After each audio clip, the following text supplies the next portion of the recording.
Okay, so I have to be completely honest with you right off the bat. Mm-hmm. When I first saw the title of the material for today's deep dive, Mm-hmm. I almost put it in the maybe later pile. I think I can guess why. It's a distinct title. It's called Babyland, and frankly, my immediate reaction was just resistance. Mm-hmm. A lot of it, Mm-hmm. it sounds sticky, it sounds like nursery rhymes, maybe a literal playpen. Right. It felt like something I, as a functioning adult, should have graduated from decades ago. Yeah. But then I actually read the text, and I realized how completely wrong I was. That's a very common reaction. The title is deceptively soft, almost, provocative in its softness. Yeah. But once you get past that initial recoil, which is actually part of the point, you realize this isn't about nursery rhymes at all. It's about neurobiology. Right. It's not about acting childish. Not at all. Yeah. It's about a state of the nervous system that most of us are unknowingly, starving for. Exactly. Yeah. So for everyone listening, I'm going to ask you to do what I had to do. Put aside the rattle and pacifier imagery for a moment. We aren't talking about regression here. No. We are not talking about being helpless or throwing a tantrum. We're talking about what the source calls original regulation. And that distinction is the anchor for this entire discussion. If you view Babyland as a place to escape your responsibilities, you miss the entire point. Right. This text argues that understanding this state is a psychological necessity. It's about how we heal, how we grow, and this is the big one, how we stop the cycle of self-abandonment. And that is our mission today. We're unpacking a text that is part poetry, part psychology manual. It breaks down the mechanics of safety and nervous system repair. It's dense, and it challenges pretty much everything we're taught about being a strong adult. It really does. It dismantles the modern performance of adulthood, doesn't it? It asks us to look at what lies underneath the suit and the resume and the schedule. So let's start with that definition. The text opens with a line that sets the stakes immediately. Babyland is not a place of weakness. It is a place of original regulation. Okay, so original regulation, that sounds technical. What are we actually looking at? Think of it like a factory reset on a complex device. Or maybe, a better way to put it, is the operating system of a computer before you install all the apps, before all the clutter. Before the noise starts. Yeah. Before all the shoulds and the have-tos. Precisely. The text is very specific here. It says this state exists before three things: before language, before identity, and before roles. Before roles. That's the one that hit me the hardest. I mean, my entire waking life is defined by roles. Mm-hmm. I'm a partner, an employee, a friend. I'm constantly switching hats. You're saying this state is underneath all of that. Underneath it, and prior to it, it's the you that exists before you have to be anyone for anyone else. And this leads to what I think is the most radical concept in the material. The text calls this an anti-performance zone. Anti-performance. That sounds like a vacation. It's deeper than a vacation. On vacation, you're often still performing relaxation, posting the photos. Oh, absolutely. In this anti-performance zone of Babyland, nothing is performed, nothing is earned, and most importantly, nothing is justified. Nothing is justified. Let's just pause on that, because that is wildly foreign to how I operate.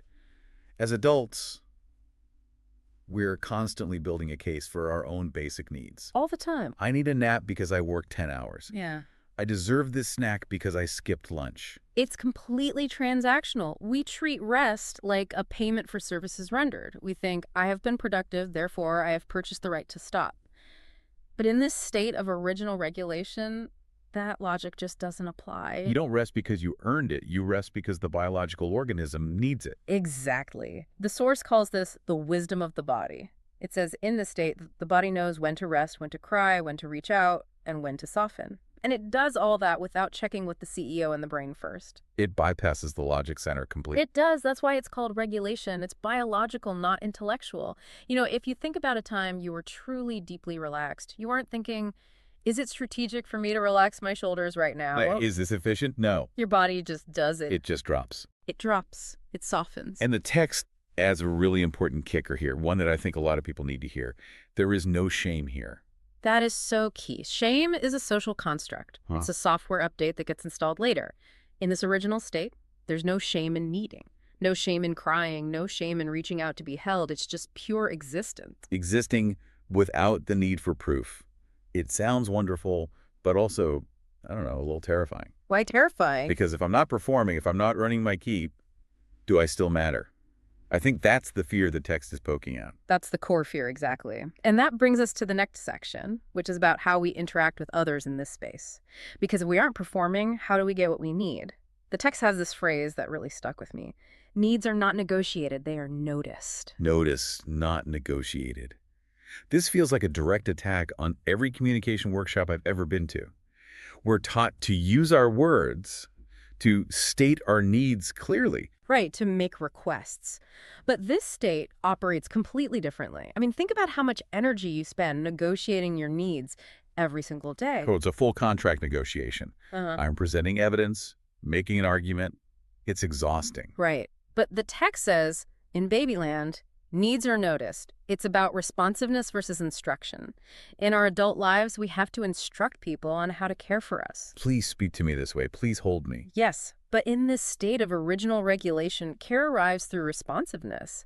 It's the difference between asking for a glass of water and someone just noticing you're thirsty and handing you one. Before you even speak. Before you even have to form the words. That sensation of having a need met before you've even formulated the sentence. Yeah. That's so rare for adults. It's incredibly rare. And because it's rare, we get suspicious of it. And the text clarifies a major nuance here that we have to get right. Babyland is not about dependency. It is about being met. Okay, can you break that down? Because I think a lot of people might hear this and think, so the goal is to become a giant infant and have everyone wait on me. No, and that's a crucial distinction. Dependency, in the negative sense, implies you are powerless. Being met implies resonance. It's the feeling that your internal state is visible to someone else and they're responding to it accurately. It's about connection. It's co-regulation. It's co-regulation, exactly. Your nervous system syncing up with another safe nervous system. And the source says that in this state, safety is felt, not explained. Which I guess relates back to the negotiation thing. You can't talk your way into feeling safe. You can try. We try all the time. You can tell yourself, I have money in the bank, the door is locked, I am an adult, I am safe. But if your nervous system is agitated, It doesn't matter. no amount of explanation will settle it. Safety in this Babyland sense is a somatic experience. It's a physiological shift, not a mental conclusion. So here is the million-dollar question.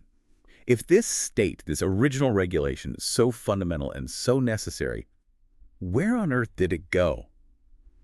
Because I look at myself, and I definitely do not live in Babyland. I live in stress land. Or deadline land. That one's very popular. Overcrowded, I'd say. The text addresses this. It says, adults don't outgrow Babyland. They lose access to it. That phrasing is so tragic, isn't it? Lose access. It implies the room is still there, inside us, right now. We've lost the key. We've lost the key. We've built so many layers of defense and performance over it that we can't find the door anymore. And because we can't find that internal source of safety, the source says we try to recreate it externally. It lists these substitutes we use, and the list is, well, it's a bit of a call-out. It holds up a mirror. It lists substances, relationships, control, and constant distraction. Let's just take control. When you can't feel safe inside your body, you try to control the environment outside your body. If I can just organize the kitchen perfectly, if I can just manage everyone's schedule, Then I'll feel settled. But it never really works, does it? You just get more stress trying to maintain the control. because it's a substitute. It's Yeah. artificial regulation. And the same goes for distraction. Constant distraction. That's the one that got me. It's the doom scrolling. It's the podcast playing while I'm in the shower. It's the inability to just sit quietly. It's the fear of silence. Because if you stop the noise, you have to feel the dysregulation in your body. But the text makes this beautiful promise here. When Babyland is accessible, the system settles on its own. That sounds like magic to me. It's not magic, it's biology. Think of the difference between trying to hold a beach ball underwater versus just letting it float. Okay. All those substitutes, control, distraction, that's you exerting effort to hold the ball down. You're managing your state with force. Accessing this original regulation is just letting the ball float. It settles because it remembers how. So we're working so hard to do something our bodies already know how to do if we could just get out of our own way. We are interfering with our own operating system because we don't trust it. Now, there's another element here that feels very alien to my modern brain, and that's the physics of time. The text says that in Babyland, time behaves differently. Moments stretch. There is no urgency to become something else. No urgency to become something else. I mean, that is the antithesis of the modern world. We are obsessed with becoming. I am becoming fitter. I am becoming richer. I am becoming a better version of myself. I am literally thinking about my to-do list for tomorrow while I'm doing the thing on the to-do list for today. I'm never actually here. Exactly. You are living in a hypothetical future. But this state of regulation is purely present tense. And because it's strictly present, time feels expansive. It's not rushing you. The text says, this state is quiet, soft, attentive. And here's the line that I think is the most countercultural statement in the whole document. It does not punish slowness. Wow. It does not punish slowness. The world punishes slowness. My inbox punishes slowness. The economy punishes slowness. If I'm slow, I miss out. I'm labeled lazy or unambitious. But your nervous system requires slowness to repair. You cannot rush healing. You can't. And this brings us to the philosophy of growth in the text, which is fascinating. It offers a formula. Growth without safety fractures. Growth with safety integrates. Okay, I want to dig into this. Growth without safety fractures. What does a fracture look like in that context? Imagine you're building a skyscraper on a swampy, unstable foundation. Can you build it high? Sure, you can push, you can hustle, you can get to the 50th floor. But what happens to the structure? It cracks. It leans. Eventually, it just comes down. It fractures. In human terms, this is the person who pushes themselves to a new limit, a massive career jump. But they're doing it while their nervous system is in a state of terror or exhaustion. They achieve the growth externally. They get the promotion. They get the title, they run the marathon, but internally, they burn out, they dissociate, they develop an ulcer. You get the promotion, but you lose your personality. You snap at your kids, you can't sleep. Exactly. You achieve the thing, but you lose yourself. That's growth without safety. But the text says growth with safety integrates. Meaning what? Meaning that when you grow from a place of regulation, from that Babyland foundation, your system expands to hold the new experience. You don't just add a layer on top, you actually become larger, more capable without breaking. The source says that Babyland supports growth specifically by preventing overwhelm. Yes, overwhelm is the enemy of integration. If you're overwhelmed, you are just surviving. You're not learning or adapting, you're just treading water. This state of safety is the floor that lets you stand up so you can actually build something sustainable. So it's not that Babyland holds you back from being an adult. It's that you can't be a healthy adult without it. It is the structural integrity of the adult. Without it, we're just brittle. I want to pivot to the healing aspect. The text calls this the place where we learn to receive without collapse. That's such a powerful phrase, receive without collapse. I usually associate collapsing with weakness, but here it's linked to receiving. Why would receiving kindness make someone collapse? Well, think about the strong ones, the people who are always the providers, the fixers, the rocks for everyone else. Okay. For someone who has built their entire identity on being the one who gives, the act of receiving care can be surprisingly destabilizing. Oh, absolutely. It feels wrong. It feels dangerous. It's like, if I let you help me, I owe you something, or I'm admitting I can't do it myself. It feels like a loss of self. If I am not the giver, who am I? If you try to give deep care to someone who isn't regulated, they might panic. They might push you away. They collapse under the weight of the kindness because their system doesn't know how to hold it. So this Babyland, teaches the nervous system that it's okay to just take it in. It teaches you that you can take something in love, help, rest, and you won't fall apart. You won't disappear. The text also lists expressing without fear and resting without guilt. Resting without guilt. That's the holy grail right there. And existing without proof, it all circles back to that anti-performance idea. You don't need a resume just to breathe.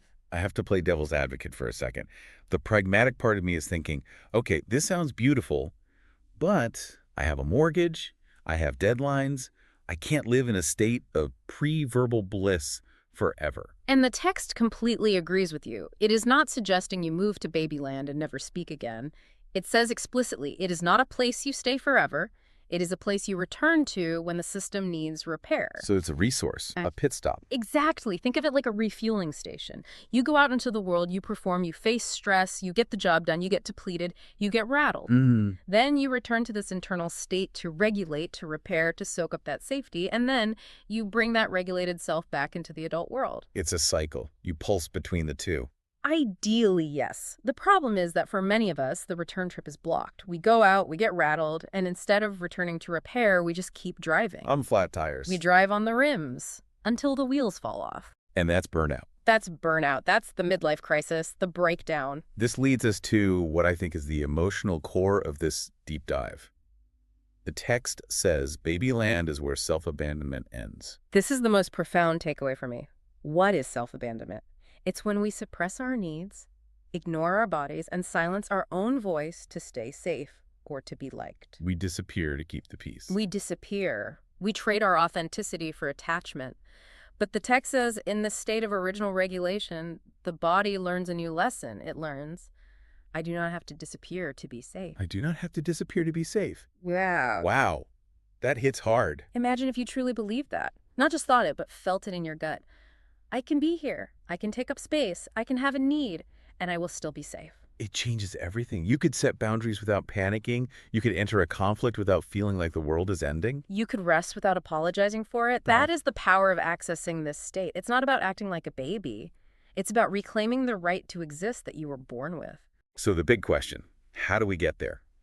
The text says it requires nothing mystical, no magic spells. No expensive retreats. It's accessible right now. It says it only requires permission to slow down and listen. Permission. That's the hardest part, isn't it? It is, because we are waiting for someone else to give it to us. We wait for our boss to say, take a break. We wait for our apartment to say, you've done enough.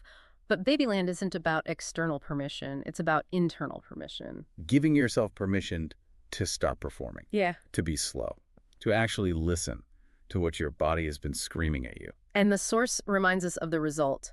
When access is restored, life becomes gentler without becoming smaller. I love that distinction. Gentler, not smaller. I think we fear that if we soften, we'll shrink, we'll lose our edge. We'll become irrelevant. But the text argues the opposite. When you stop fighting your own existence, you stop wasting half your energy on internal warfare. You actually have more capacity to be in the world. You stop warring with your own needs. Exactly. So to recap what we've unpacked today, Babyland isn't about regression. It's a state of original regulation. It's the capacity to soften, to be held internally, and to trust presence. And it's the antidote to that constant grinding pressure to prove yourself, the place where you are noticed, not negotiated with. I want to ask everyone listening to just take a second. When was the last time you allowed yourself to exist without justification?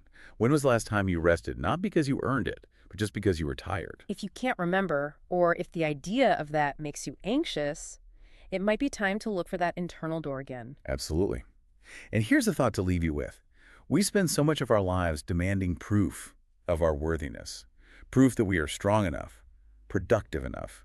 But I'm wondering, if we're constantly demanding proof, are we actually fracturing our own ability to grow? That's the paradox, isn't it? Because maybe real strength isn't about endurance. It isn't about how much you can carry without buckling. Maybe real strength is maintaining access to the one place where you don't have to be strong at all. The place where you can just be. Thanks for diving in with us. We'll see you next time. Take care.